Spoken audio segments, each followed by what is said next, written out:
Dalam tafsirnya beliau jelaskan bahwa Nabi Daud itu oleh Allah Subhanahu wa taala dianugerahi punya anak 19 anaknya. Jangan tanya istrinya lah. Saya tidak ingin mengatakan kalau Lombok tak disebut dalam Al-Quran berarti Lombok tidak penting, bukan. Orang guru qiraat yang sangat masyhur namanya Tubagus Mansur Ma'mun, itu tak boleh jadi imam. Kalau jadi imam, makmumnya lupa semua baca Fatihah. Dulu dipanggil Kiai Haji, sekarang ada orang yang gelarnya tidak KH tapi HK, hampir Kiai katanya. Assalamualaikum warahmatullahi wabarakatuh. Kajian pagi hari ini dari surah An-Naml ayat 15 setidaknya sampai ayat 19. Karena dalam ayat 15 sampai 19 surah An-Naml ini Allah Subhanahu wa taala menjelaskan tentang mulianya ilmu. Dan ilmu itu adalah anugerah yang paling tinggi dari Allah Subhanahu wa taala kepada hambanya dibanding anugerah-anugerah yang lain. Jika ada orang mendapatkan anugerah kaya itu anugerah. Allah Subhanahu wa taala memberikan anugerah pada seseorang jabatan itu anugerah. Orang bisa bahasa burung, orang punya kemampuan politik yang hebat, mengkonsolidasi orang banyak, mengkonsolidasi apapun, itu anugerah. Dan sedikit ada orang punya kemampuan begitu. Ada orang kalau dia jadi ketua apa gitu, orang nurut dengan dia, itu anugerah. Kalau dia bicara orang ikut.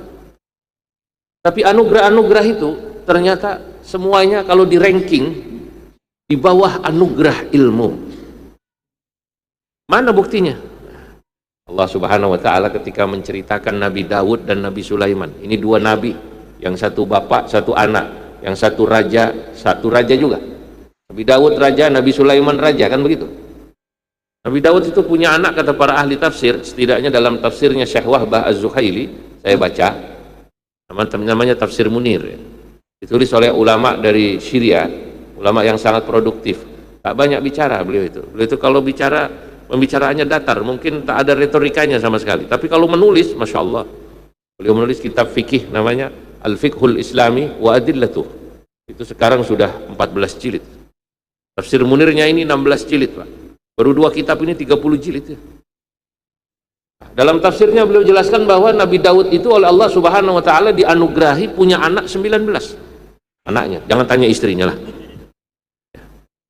Ingin saya membahas istrinya, anaknya saja 19. Tapi yang disebut oleh Allah dalam Al-Quran Nabi Sulaiman. Al-Quran itu tidak akan menyebut nama seseorang kecuali nama itu penting. Tak akan menyebut satu daerah kecuali daerah itu penting. Saya tidak ingin mengatakan kalau Lombok tak disebut dalam Al-Quran berarti Lombok tidak penting, bukan. Jangan diambil mafhum mukhalafahnya begitu ya. Saudara-saudara, satu-satunya perempuan yang disebut dalam Al-Quran itu siapa namanya? Maryam. Istri Nabi pun tidak. Istri Nabi itu hanya disebut istrinya, perempuannya. Tapi Maryam disebut. Disebutnya Nabi Maryam, disebutnya Ibu Maryam itu menunjukkan pentingnya Maryam. Allah Subhanahu wa taala ingin menjelaskan bahwa Isa bin Maryam, Isa bin Maryam, Isa itu anak laki-lakinya Maryam, bukan anak Tuhan. Bahwa Maryam itu ibunya Nabi Isa. Dan ini menunjukkan atas kekuasaan Allah Subhanahu wa taala. Begitu juga ketika Nabi Daud punya anak 19. Sayang lalu Daud tidak hadir ini, lalu Daud ya. Ini ada sekretaris PWNU namanya siapa? Lalu Daud ya ini. Nabi Daud punya anak 19, tapi yang disebut dalam Quran siapa? Sulaiman. Nah, ini menunjukkan bahwa ada sesuatu yang ingin Allah mention, Allah sebut, Allah jelaskan daripada keberadaan Nabi Sulaiman. Walaqad atayna Dawuda wa Sulaimana ilma وقال الحمد لله الذي فضلنا على كثير من عباده المؤمنين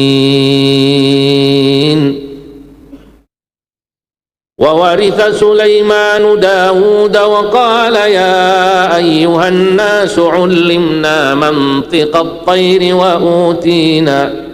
وأوتينا من كل شيء إن هذا لهو الفضل المبين وحشر لسليمان جنوده من الجن والإنس والطير فهم يوزعون.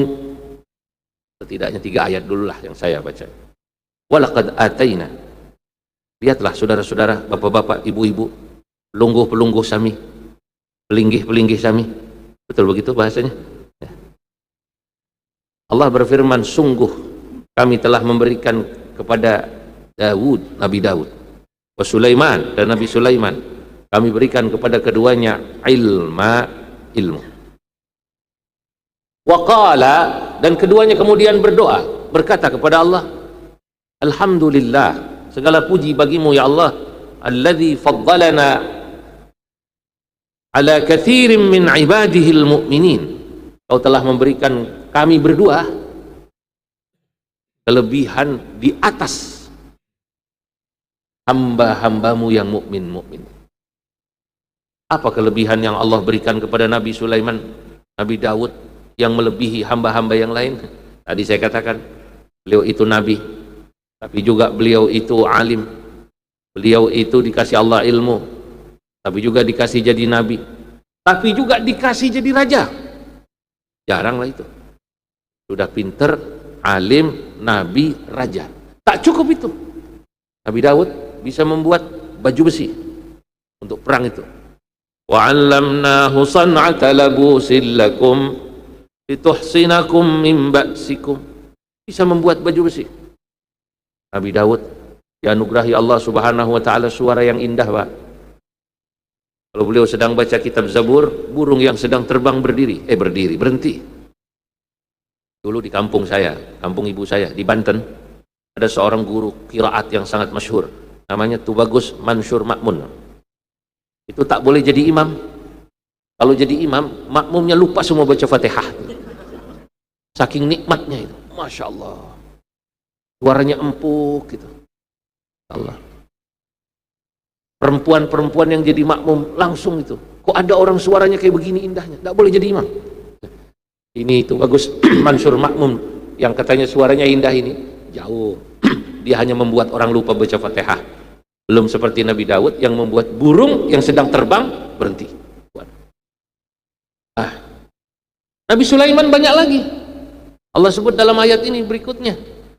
Wa waritha Sulaimanu Dawud wa qala ya ayyuhan nasu 'ullimna mantiqat tayr wa utina min kulli syai' inna hadza lahuwal fadlul mubin.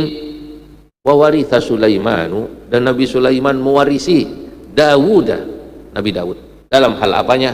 Dalam hal kealimannya, dalam hal menjadi rajanya, dalam hal menjadi nabi. Tapi Nabi Sulaiman diberi oleh Allah Subhanahu wa taala kelebihan-kelebihan yang lain.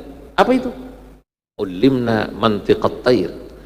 Nabi Sulaiman bisa paham bahasa burung. Mantiqat tayr. Dulu ada seorang ulama menulis judul kitab, dikasih nama judul kitabnya Mantiqat tayr, namanya Syekh Fariduddin Attar. Syekh Fariduddin Attar mungkin meniru dari ayat Quran ini, maka dikasih nama kitabnya Mantiqat tayr. Pembicaraan para burung, artinya bahasa burung. Asli burung ini, bukan burung-burungan. Kalau ibu-ibu ini kan paham bahasa burungnya suaminya paling tinggi itu. Ini saya sudah paham ini, kalau bapaknya sudah begini, berarti itu ibu itu paham bahasa burung. Tapi burung yang lain itu, burung-burungan. Yang dimaksud ini dalam Quran, burung beneran. Nabi Sulaiman berkata, inna hadza lahuwal fadlul mubin. Ya. Ada kisah Nabi Sulaiman dengan burung hudhud kan dalam Quran. Nah, jadi ketika hudhud disebut, ini berarti menunjukkan ada pesan penting di sana. Tak cukup itu. Wa husyira li Sulaimana junuduhu minal jinni wal insi wat tayri fahum yuza'un. Nabi Sulaiman juga diberi Allah Subhanahu wa taala kemampuan mengatur. Wa husyira li Sulaimana junuduhu minal jinni wal insi wat tayri. Jin, manusia, bahkan burung semua tunduk pada Nabi Sulaiman. Pasukannya banyak. Ada yang disuruh mengambil mutiara. Kalau di Lombok itu ada apa namanya? Mutiara kan? Yang cara mengambilnya bagaimana? Menyelam. Oh, kalau sekarang sudah tak lagi menyelam, ditarik. Sudah canggih ya. Itu mutiaranya asli apa buatan? Budidaya. Berarti tak begitu asli pakai shot ya. Kalau yang muncul tanpa budidaya itu namanya asli pakai shot. Kalau ini asli sajalah. Asli. Dulu Nabi Sulaiman untuk mengambil mutiara, man yakhusuna lahu wa ya'maluna 'amalan duna dzalik. Yang menyelam jin-jin itu. Jin nurut Pak dengan Nabi Sulaiman. Saudara-saudara. Tapi ini semua anugerah tadi. Bahkan Allah menguasakan angin kepada Nabi Sulaiman dalam ayat lain. Tapi angin, kalau Nabi Sulaiman mau pergi kemana gitu, mau ke Jakarta misalnya dari Lombok, tak perlu nunggu pesawat, anginnya aja seret. Sampai jadi film itu, banyak orang bikin film karpet Nabi Sulaiman katanya. Karpet Nabi Sulaiman lalu pakai angin. Nah, ini anugerah banyak, anugerah banyak. Tapi kenapa yang disebut dahulu ilmu? Walaqad ataina Dawuda wa Sulaimana ilma. Wa hadza yadullu, ini menunjukkan kata para ulama, annal ilma, bahwasanya ilmu adalah anugerah Allah yang paling utama. Orang tak akan bisa jadi raja kalau tak punya ilmu dia. Orang dia tak akan bisa jadi nabi kalau tak dikasih ilmu. Orang tak bisa punya kemampuan yang lain-lain kalau tak punya ilmu. Maka ilmu adalah anugerah paling tinggi. Maka dalam mukaddimah tadi saya katakan alhamdulillahilladzi faddala al-ulama bi syarafil izzi was safa. Segala puji bagi Allah yang telah menganugerahkan orang-orang berilmu, ya, bi syarafil izzi was safa, dengan kemuliaan yang sangat tinggi. Maka kalau ada orang meremehkan ilmu, menganggap jabatan itu lebih hebat dari ilmu, menganggap kekayaan itu lebih hebat dari ilmu, berarti orang ini tak pernah ngaji Quran dia. Kalau dia ngerti Quran, berarti kemuliaan paling utama ilmu. Nah, saudara, orang berilmu itu dalam Al-Quran disebut 3 kali dalam 3 bentuk. Pertama, Allah menyebut orang berilmu dengan sebutan Rabbaniyin. Dalam bentuk atau dalam kata Rabbaniyin, Allah menyebut orang berilmu dengan sebutan Rabbaniyin 4 kali dalam Quran. Kadang disebut Rabbaniyin, Rabbaniyun, Ribbiyun. 4 kali, bisa dicek nanti. Kedua, Allah menyebut orang berilmu dengan sebutan ulama. Nah, ini yang kita sering dengarin. Ada organisasi namanya Nahdlatul Ulama. Alhamdulillah saya ada di organisasi itu. Ada majelis ulama. Kata ulama dalam Quran disebut 2 kali. Ya. Pertama disebut dengan sifatnya di surah Fatir.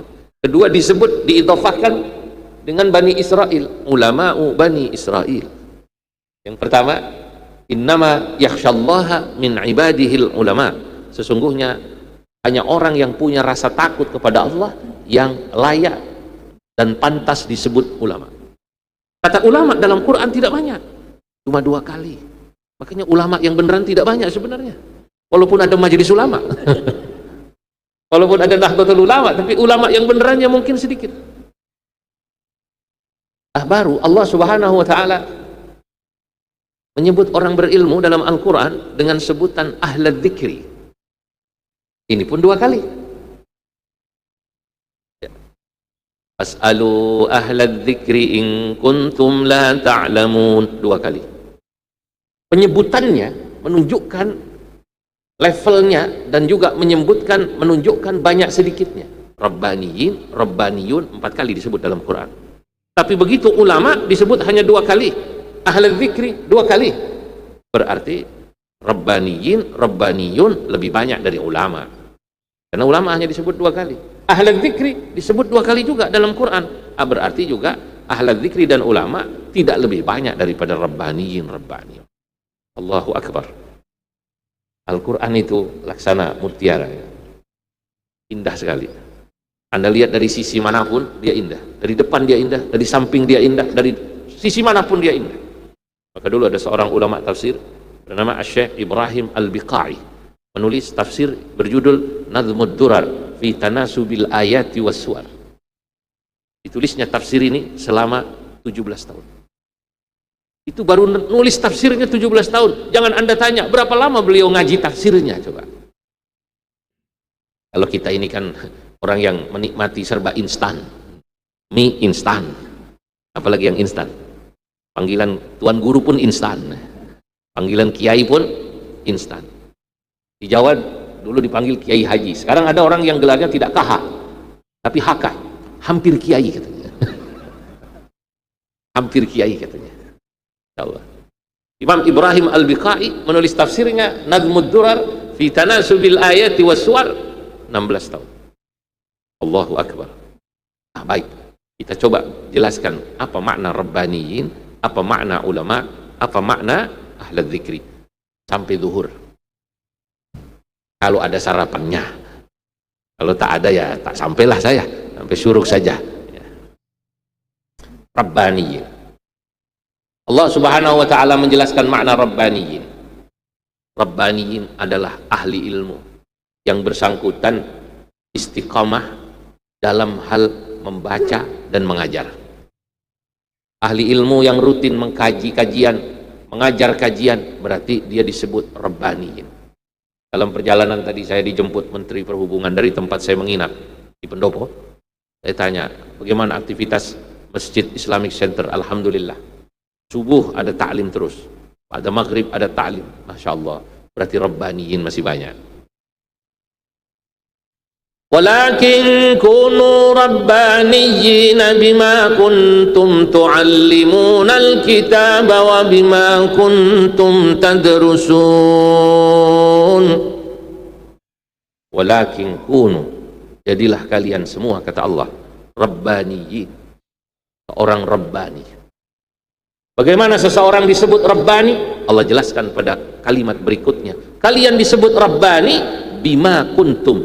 Baknya disebut bak sababiyah ini. Santri menyebut bak sababiyah. Sebab. Manya ma masdariyah. Bima kuntum tu'allimunal kitab ay bita'limukumul kitab. Wa bima kuntum tadrusun wa bitadriz wa bidarsikumul kutub. Kalian disebut Rabbaniyin selama kalian satu mau mengajar ngaji dan mau membaca mengkaji buku.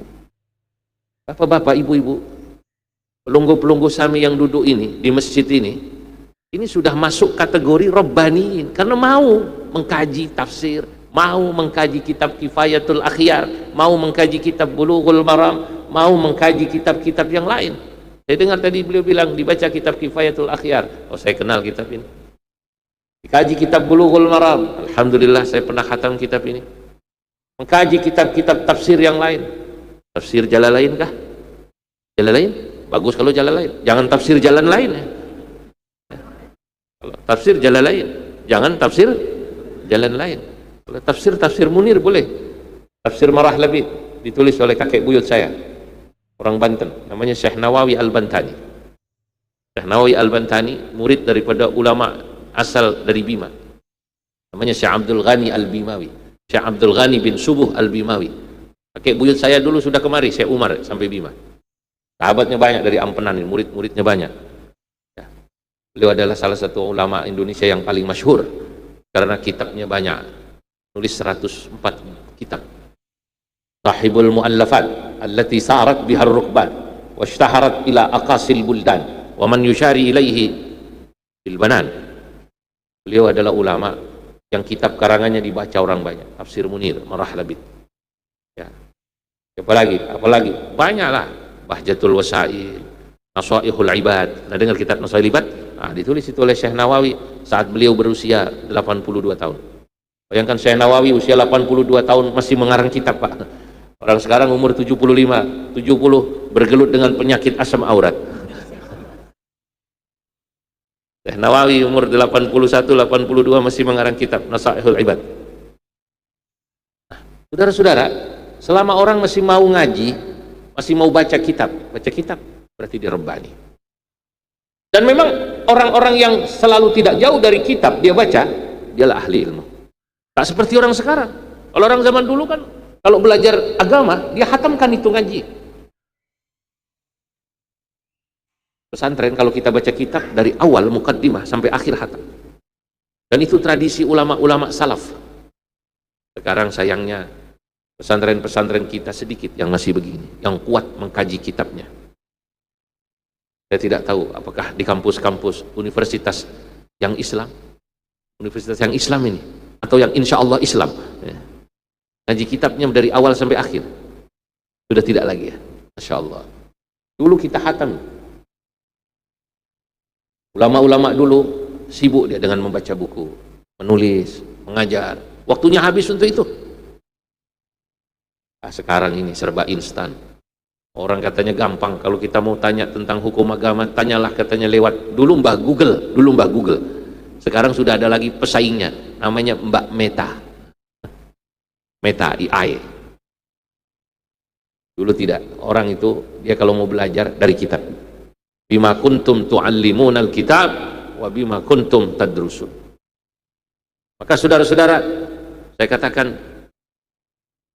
ma ajhala talabah syughluhumul yutubu yuftil jawaba wa laysa indahul kutubu ma'khadhuhul Google wal meta qad dhahabu wa innama sanadu fil ilmi hudhahabu. Ma ajhalat talabah, alangkah bodohnya seorang santri, syughluhumul YouTube, jika dia disibukkan mencari ilmu lewat YouTube.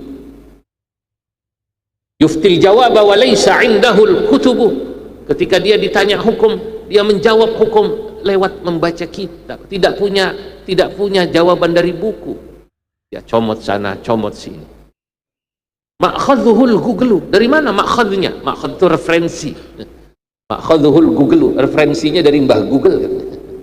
Wal meta AI, wal meta qad dhahabu, mereka pergi mencari jawaban dari meta AI. Di HP kita ini ada meta, cari saja Chat GPT. Wa innamas sanadu fil ilmi hudzahabu, padahal sanad keilmuan itu dari seorang guru dan dari buku yang ditulisnya itu laksana emas. Nah, maka orang selalu bertanya, kau bicara begitu, apa referensimu? Siapa rujukanmu? Oh, Kiai Fulan, Syekh Fulan. Syekh Fulan dari mana rujukannya? Min hadithi Rasulullah sallallahu alaihi wasallam, dari hadis Rasulullah sallallahu alaihi wasallam. Masih banyakkah kiai-kiai yang rutin menulis kitab, mengajar kitab? Masih banyak, Pak? Di sini tuan-tuan guru masih banyak ya? Alhamdulillah. Soalnya saya dengar sekarang sudah sedikit kiai, tuan guru yang masih mau istiqomah ngajar kitab di pesantren, di madrasah. Kenapa? Karena jadi kiai yang rajin baca kitab, mengajar santri itu lama kayanya, tak kaya-kaya katanya. Kalau mau cepat kaya itu jadi kiai tim sukses. Jadi kiai tim sukses itu cepat kayaknya ini. Karena yang namanya tim sukses itu, calonnya kalah pun dia sukses, apalagi menang. Calonnya kalah tapi dia tetap sukses, namanya saja tim sukses. Tapi menjadi kiai yang ngajar kitab ini sedikit. Tapi kalau orang yang sudah tahu nikmatnya ilmu, mulianya ilmu, tidak. Dia memilih menjadi ahli ilmu yang rutin membaca, mengajar kitab. Tapi kalau ditanya, apa waktu yang paling indah buat saya? Waktu yang paling indah buat saya, satu, saya katakan pada saat saya punya kesempatan menulis kitab. Alhamdulillah saya punya yang sudah dicetak 4 kitab saya tulis. Bab usul fikih, bab fikih, usul fikih, sejarah saya tulis. Ya, dan bukan karena sekolah, bukan. Maksudnya bukan karena tugas sekolah gitu. Apakah bikin skripsi, apakah tesis, apakah disertasi, tidak, karena saya suka menulis. Salah satu kitab yang saya tulis pertama adalah Al-Fatwa wa ma la yanbaghi lil mutafaqqihi jahlu yabhath wa yatanawal 'an at-tatbiqatil usuliyah fil fatawa al-Indonesia. Saya berbicara tentang bagaimana ulama-ulama Indonesia berfatwa, menerapkan teori-teori usul fikih, bagaimana istihsan diterapkan dalam keputusan, bagaimana saddud dzari'ah diterapkan dalam keputusan, tidak hanya dibaca dalam kajian tapi kemudian diterapkan, diaplikasikan. Saya jelaskan dalam kurang lebih 360 halaman. Alhamdulillah berbahasa Arab. Ya walaupun bahasa Arab saya pas-pasan, Pak. Saya tulis. Belum lagi kitab yang lain tentang Imam Syafi'i. Belum lagi kitab yang lain tentang sejarah ulama Nusantara, terutama tentang Syekh Nawawi Al-Bantani. Nah, kalau saya ditanya kapan waktu yang paling indah buat saya, saat saya mengajar di depan santri, saat saya membaca buku, saat saya menulis kitab. Ada, inilah kata saya, ya, waktu tilka min ahla sa'ati ayyami, kata saya. Itulah waktu yang paling indah buat saya. Bukan ketika sedang kumpul dengan orang-orang di warung kopi atau ketemu pejabat, ya itu tidak dilarang, tapi itu bukan sesuatu yang paling indah. Paling indah itu ketika begini ngaji ini. Kalau Bapak mau ngaji dengan saya kumpul sampai jam 9 pagi, ayo, ini paling nikmat. Tilka min ahla sa'ati ayyami. Tapi saya belum seberapa. Dulu ada ulama namanya Ibnul Arabi. Ibnul Arabi sezaman dengan Imam Syafi'i lahirnya 150 Hijriah. Beliau itu kalau sudah baca buku, tulis buku, tak bisa diganggu. Temannya mengajak kumpul-kumpul, ayo Tuan Guru kita kumpul-kumpul, acara ini acara itu, rapat tim sukses, apalagi tak mau itu, tak mau. Saya sibuk katanya, banyak tamu di rumah katanya. Temannya itu bingung, apa iya katanya, kok orang ini tiap malam ada tamunya. Dikirim muridnya ini untuk memata-matai Ibnul Arabi, ya, namanya Dimas ini, disuruh memata-matai. Coba kau lihat apa betul itu, Syekh Ibnul Arabi itu katanya tiap malam banyak tamu. Dilihat 1 malam, 2 malam, 3 malam, terus ternyata tidak ada tamunya. Beliau sedang membaca buku. Wa nadhara fi hadza wa nadhara fi hadza. Diambil buku, dia baca. Dikasih catatan. Lapor ini muridnya temannya itu. Bagaimana hasil pengamatanmu? Banyak tamunya. Tak ada guru. Beliau sedang baca buku katanya. Tiap malam saya ke sana, yang ada beliau baca buku. Dilihatnya bagian sini, dilihatnya bagian sini. Oh, baik, nanti kalau ketemu saya bilang, wahai Ibnul Arabi, aku mengirim muridku untuk datang melihat dirimu di malam hari. Apa betul banyak tamu? Kata muridku, tak ada tamu katanya. Kau sedang baca buku saja, baca kitab saja. Ibnul Arabi menjawab, lah itu tamuku. Tamuku adalah ulama yang menulis kitab itu. Tamuku adalah ulama yang menulis kitab itu, orang alim. Ini orang mulia. Saya ketika membaca buku, berarti saya sedang berdialog dengan penulis kitab itu. Tamu saya memahami jalan pikirannya, memahami cerita-cerita masa lalu. Oh, dahulu diharamkan orang pakai dasi. Dulu NU pernah mengharamkan orang pakai dasi, Pak, zaman Belanda. Kenapa? Supaya tidak menyerupai penjajah. Amalan bi hadithi Rasulullah sallallahu alaihi wasallam, karena mengikuti hadis Nabi, man tashabbaha biqaumin fahuwa minhum. Barang siapa menyerupai satu kaum, berarti dia termasuk kaum tersebut. Dulu pakai dasi diharamkan. Pertanyaannya, kalau sekarang pakai dasi masih diharamkan? Tidak. Kenapa? Illatnya sudah tidak ada. Al-hukmu yaduru ma'a illatihi wujudan wa adaman. Dalam kaidah fikih ada kaidah yang berbunyi, hukum itu berjalan sesuai alasannya, illatnya. Ketika ada alasannya dia bisa haram, ketika tidak ada alasannya dia tidak haram. Tergantung begitu. Saudara-saudara, Ibnul Arabi ketika ditanya, mana tamu-tamumu? Inilah kitab yang aku baca. Keluarlah syairnya yang terkenal itu.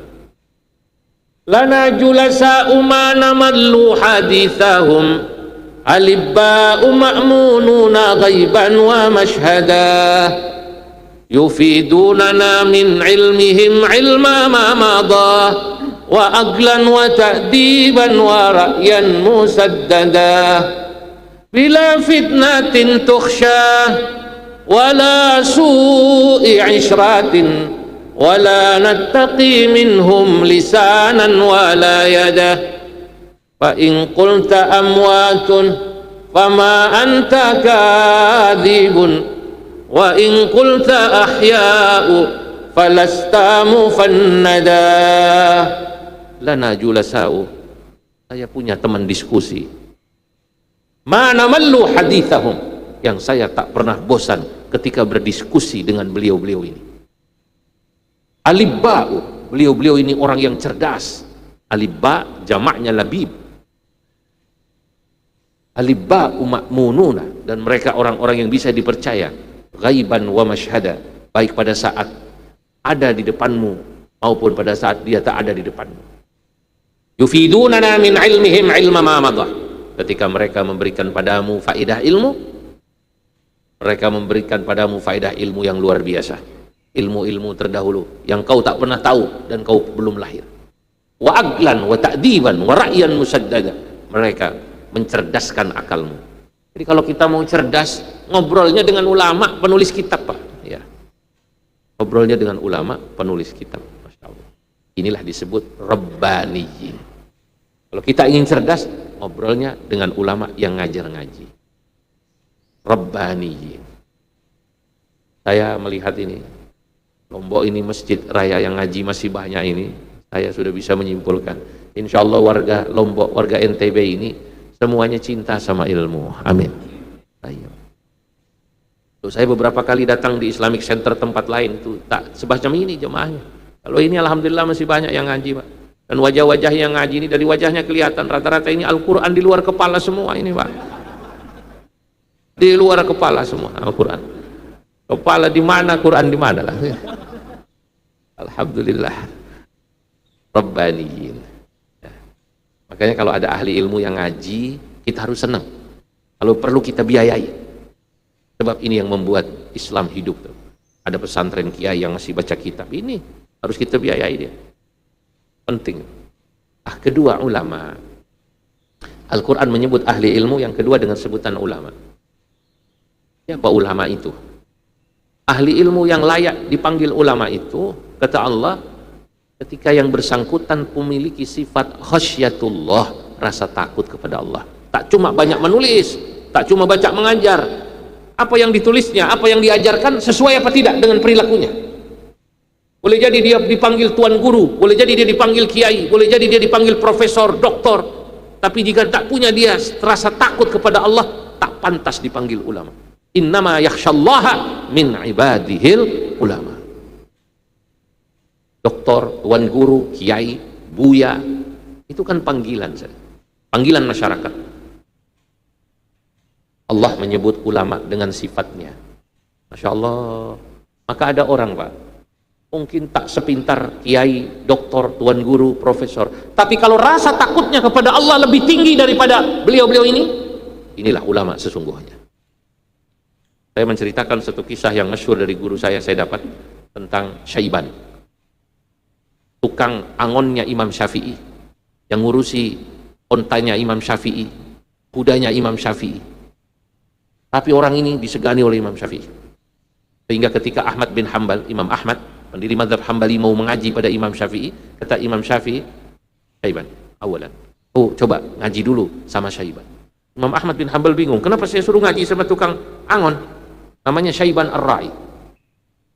Tapi karena yang memerintahkan gurunya Imam Ahmad, bolehlah aku mau tes seperti apa hebatnya orang ini. Ditanya oleh Imam Ahmad bin Hanbal, ya Syaiban, ma ra'yukum fi rajulin taraka rak'ata fi salatihi nasiyan.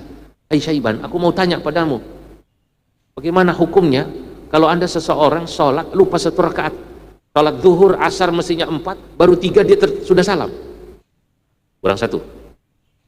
Kata Syaiban, ala ra'yina au ala madhabina au ala madhabikum. Ini mau dijawab pakai madhab atau pendapat saya apa pendapat anda? Kata Imam Ahmad bin Hanbal, wih keren juga ini katanya. Tukang angon ditanya, dia mau pakai jawaban madhab mana katanya. Kata Imam Ahmad bin Hanbal, ala madhabina wa ala madhabikum. Oh baik. Coba dijawab pakai madhabmu, madhab saya. Baik. Amma ala madhabikum. Adapun kalau ini dijawab menurut madhab Anda, para ahli fikih maksudnya. Tinggal dilihat, ditafsil. Fa in tadzakkara qabla tulil fasli, an lam yakun bainahuma qadru rak'ataini, ata bi rak'atin wa sajada lis-sahwi. Kalau dia ingatnya dia kurang satu rakaat, itu jaraknya, intervalnya belum jauh, cukup nambah satu rakaat, setelah itu sujud sahwi. Misalnya dia begitu salam diingatkan makmum, istrinya lah atau siapa, kurang satu pak, oh ya sudah nambah satu, Allahu Akbar, lalu nambah satu rakaat, selesai menjelang salam sujud sahwi. Betul kata Imam Ahmad. Wa in tadzakkara ba'da tulil fasli, tapi kalau ingatnya sudah lama pak, jaraknya sudah lebih dari 2 rakaat, misalnya diangkut syaribah qahwatan, sudah minum qahwah, sudah minum kopi, wa akala gorengan, sudah makan gorengan, wa akhadha ududan. Kalau ini tambahan saya, ini di kitabnya tidak ada. Kalau itu harus mengulang dari awal. Betul. Amma ala madhabikum, kalau menurut madhabmu bagaimana? Amma ala madhabina fa nafsu madhabikum. Sebenarnya kalau pendapat saya dalam fikih sama seperti tadi, cuma ada tambahan, kata Syaiban. Tambahannya apa? Sujud sahwi sama, cuma ada tambahannya. Tambahannya apa?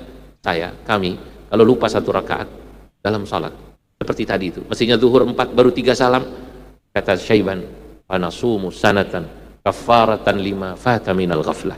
Biasanya kalau saya lupa satu rakaat dalam salat, saya puasa 1 tahun. Saya puasa 1 tahun karena malu kepada Allah Subhanahu wa taala. Kafaratan lima fata minal ghaflah. Kenapa kok hanya sholat 5 menit, 10 menit saja, kok pikiran saya kemana-mana? Pengurus NU ini mikiri kenapa dana hibah tak turun-turun dari gubernur. Masya Allah. Pengurus Islamic Center ini juga mikiri kenapa dana hibahnya kok berkurang. Allahu Akbar. Ini Syaiban ulama. Kenapa? Karena yang bersangkutan yakhsyallah, punya takut kepada Allah. Makanya dulu ada ayahnya Kiai Ahmad Siddiq, namanya Kiai Siddiq. Maaf, kakaknya Kiai Ahmad Siddiq namanya Kiai Kusyairi.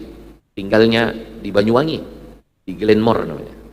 Mertua dari Kiai Haji Hamid Pasuruan, seorang ulama terkenal, Al-Arif Billah, wali pak. Kiai Hamid Pasuruan itu. Mertuanya itu Kiai alim. Diajak masuk jadi pengurus NU di Suriah, tak mau.